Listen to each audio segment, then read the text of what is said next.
jamoasi ham brend bo'ldi. Qachon qanaqa tuzildi o'zi bu? Vatanni sevamiz, avvalo Andijonimizni sevamiz. Andijonimizni sevganimizdan keyin shu narsa o'zidan o'zi chiqaverar ekan. Ketdik-da va boshlaymiz deb turib, o'zimizdan o'zimiz ideya qildik, shu chiqib ketdi. Shu bilan trend bo'ldi-da. Parijga bordinglar. Parijga bordik, ko'p davlatlarga bordik. Los-Anjelesda ham zap etamiz. Menga nima savollaring bor? Nima taklif? Ha?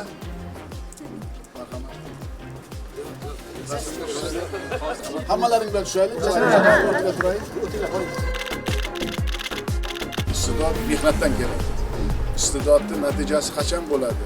Tinimsiz mehnat qilishimiz kerak. Bilimli bo'lgan yoshlar, bilimli bo'lgan odam, intilgan odam, o'zini qiynab qalam bilan, kitob bilan do'st bo'lgan odam hech qachon birovga muhtoj